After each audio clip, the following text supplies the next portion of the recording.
Bismillahi, assalamualaikum warahmatullahi wabarakatuh. Alhamdulillah wassalatu wassalamu ala rasulillahi wa ala alihi wa man walah. Alhamdulillah, bersyukur pada Allah subhanahu wa ta'ala, pada hari ini kita bisa menetapi jadwal yang telah kita sepakati, yakni mengkaji kitab Ar-Risalah Al-Jami'ah, salah satu kitab kecil dasar fikih mazhab Syafi'iyah yang dikarang oleh Al-Imam Al-Allamah Al-Habib Ahmad bin Zain Al-Habsyi rahimahullah. Semoga Allah subhanahu wa ta'ala senantiasa mengistiqomahkan kita dalam kebaikan dan menjadikan kita termasuk orang-orang istiqomah dalam menetapi sebuah kebaikan.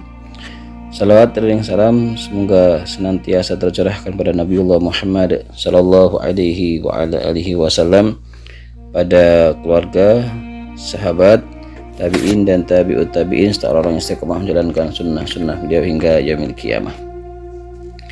Iwan rahimakumullah, kita akan memulai kajian dari kitab Ar-Risalah Al-Jami'ah. Kita mulai dengan salah satu nasihat dari Imam Ar-Romli rahimahullah yang dikutip oleh Imam Az-Zubad. Beliau pernah mengatakan fasohin niyata qoblal amali, maka perbaikilah niat sebelum seseorang itu beramal.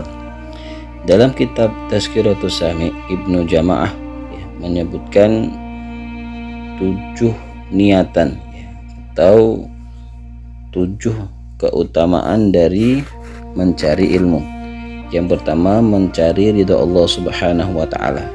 Kemudian mengamalkan ilmu yang telah diketahui.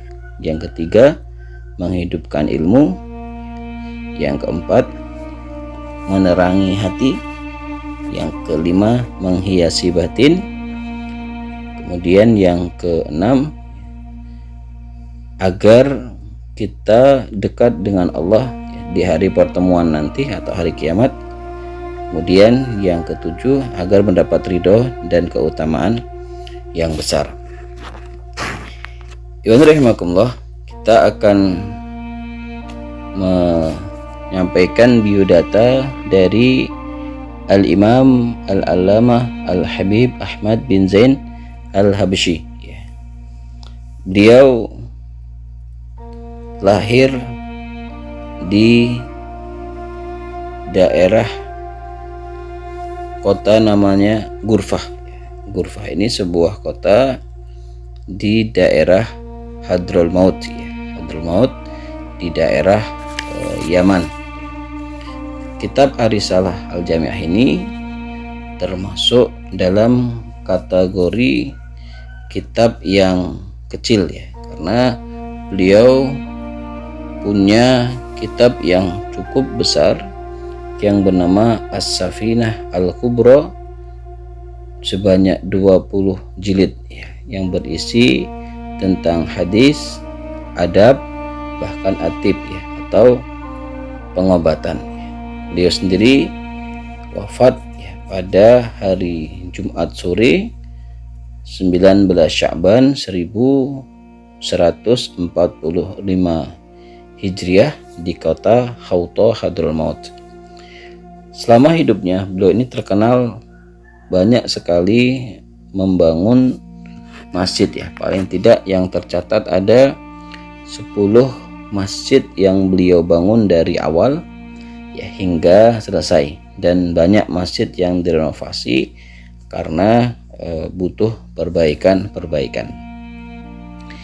Kemudian ya rahimakumullah, mengapa disebut kitab Ar-Risalah Al-Jami'ah?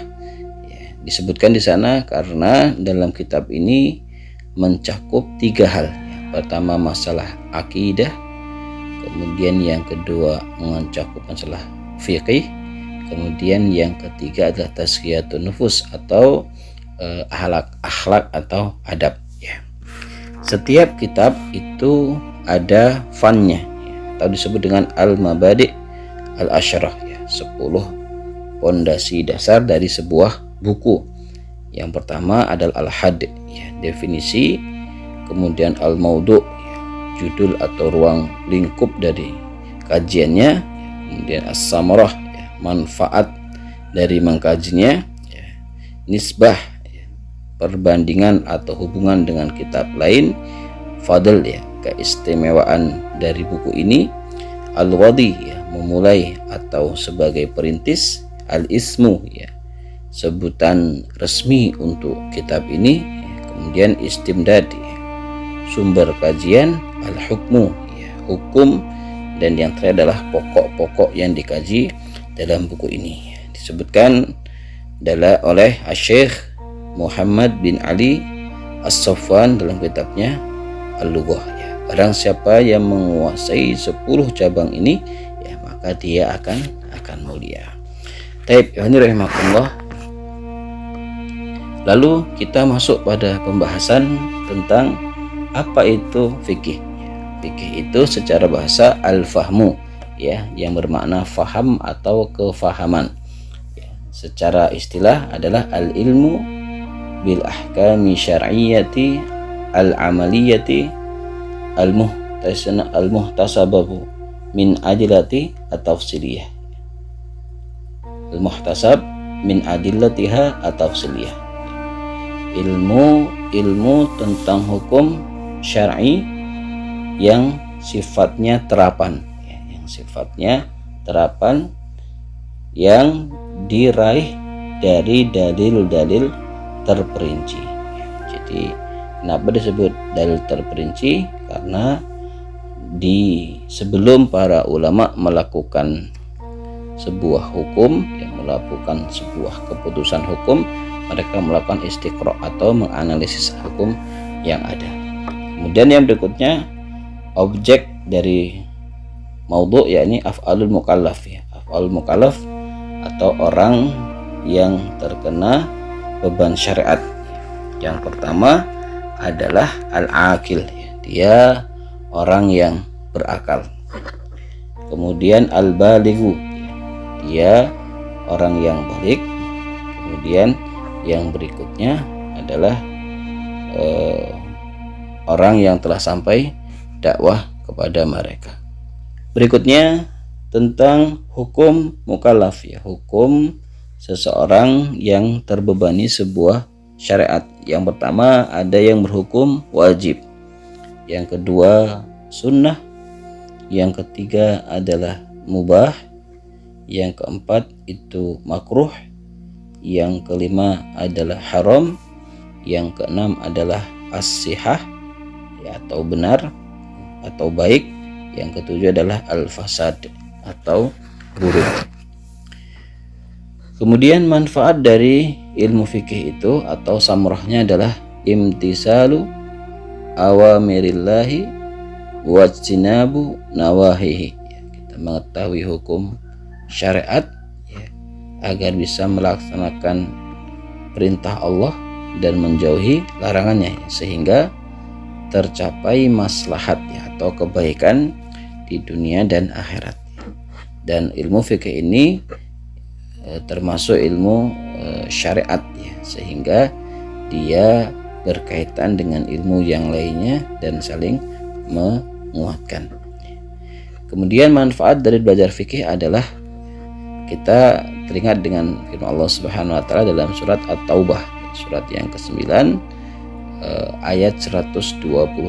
Di situ ada kalimat liyatafaqahu fiddin, ya, agar mereka mendalami agama. Itu menggambarkan ketika Allah Subhanahu wa taala mengatakan atau berfirman, hendaklah sebagian dari kaum muslimin, tidak semuanya ikut berperang, tapi sebagian mereka ada yang ditinggal untuk apa? Liyatafaqahu fiddin, agar mereka bisa dan mampu belajar agama, liyunziru qaumahum idza raja'u alaihim atau ilaihim, ya, untuk mengingatkan kaum muslimin, ya, ketika mereka pulang kembali ke daerahnya.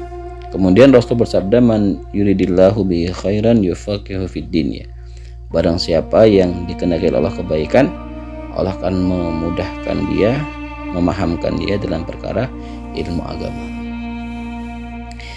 Dalam sebuah asar ya, dikutip oleh Al-Khatib Al-Baghdadi rahimahullah ya, dalam kitab Al-Faqih wal Mutafaqih, Abu Hurairah radhiyallahu anhu berkata, la an a'lama baban minal ilmi fi amrin wa nahyin ahabbu ilayya min sab'ina ghazwatan fi sabilillah. Sungguh aku mengetahui satu bab ilmu dari perkara yang diperintahkan dan dilarang, lebih aku cintai daripada berperang sebanyak 70 kali. Kemudian Abu Darda mengatakan, la an adhkura fiqha sa'atan ahabbu ilayya qiyamil lailati.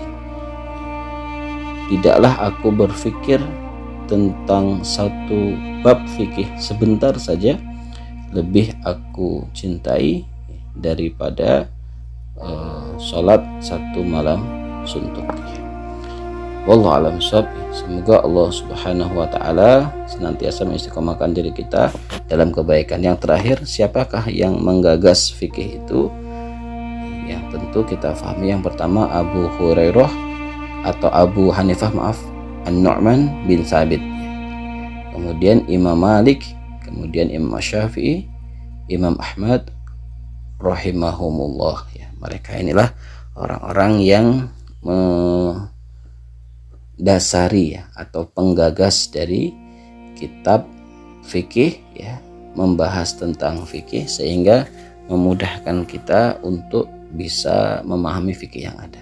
Karena tidak mungkin kita langsung belajar fikih kepada Rasulullah karena kita tidak pernah ketemu Rasulullah, sehingga kita butuh perantara a'immatul huda ya, para imam-imam yang mendapatkan petunjuk, yakni An-Nu'man bin Sabit, Abu Hanifah, Imam Malik ya rahimahullah, Imam Asy-Syafi'i rahimahullah, dan Imam Ahmad bin Hanbal rahimahullah.